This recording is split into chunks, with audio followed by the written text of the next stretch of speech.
Et voici une autre spécialiste du bonheur et de la sexualité. C'est Hortense Diftin. Oui, bonjour Emma, bonjour tout le monde.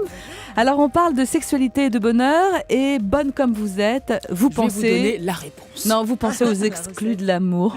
Je pense, oui. Ben voilà, parce que faut-il faire l'amour pour être heureux ? J'ai envie de dire, je n'espère pas.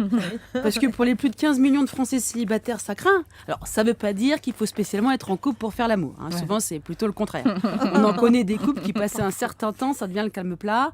La bagatelle se fait plus rare, voire disparaît. Alors, ils continuent de faire l'amour, mais plus ensemble. Alors, c'est quand même plus facile de faire l'amour quand on est deux. Hein, autrement, ça devient vite toujours la même chose quand on est seul avec soi-même ou même seul avec des joujoux. On sait toujours comment ça commence et malheureusement comment ça finit. Mais en même temps, vaut mieux être seul que mal accompagné. Parce que tout le monde connaît l'expression « mal baisé ». Ah, excusez-moi, le plus souvent employé au féminin. C'est vrai. Ça veut bien dire ce que ça veut dire.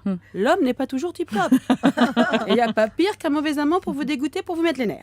Alors, c'est vrai, je l'admets, que quand on a un chéri, un amant, et que l'on a une vie sexuelle épanouie, on est plus détendu, hein, on prend plus soin de soi, oui, du slip, on prend plus soin de soi, on est moins colérique, plus stable, en deux mots, on s'éclate avec un grand S. Mais encore faut-il avoir un amant ou un chéri, à ne pas confondre avec un mari, j'en reviens encore là. Et ce n'est pas donné à tout le monde.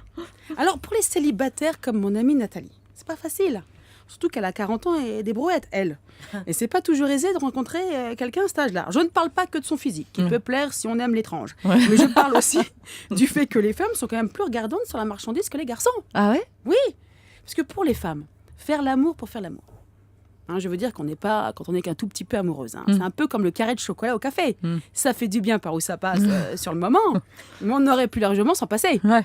Alors que l'homme, tout le monde le sait, raffole du chocolat. Ah oui. Alors, s'il faut faire l'amour pour être heureux, ça voudrait dire quoi ? Que Nathalie est condamnée à être malheureuse parce qu'elle n'est pas désirable ? Vous parlez bien de Nathalie, là. Non, c'est pas possible. En même temps, j'ai bien l'impression, entre nous, hein, marchand de balai, hein, j'ai bien l'impression que depuis le temps qu'elle n'a pas vu le loup, je crois qu'elle ne sait plus que ça existe. Absolument pas. Non, je l'espère, enfin, je l'espère sincèrement pour elle. Hein. Et alors, pour les hommes célibataires, pas très gâtés par la nature, ils font comment pour être heureux ? Surtout quand on sait qu'on va interdire les petites... voilà, le droit au bonheur, si on va par là.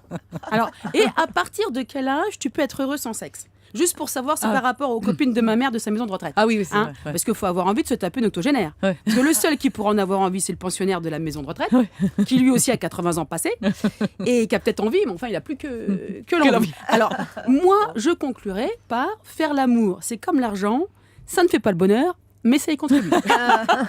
Eh bien, écoutez, merci Hortense. Alors,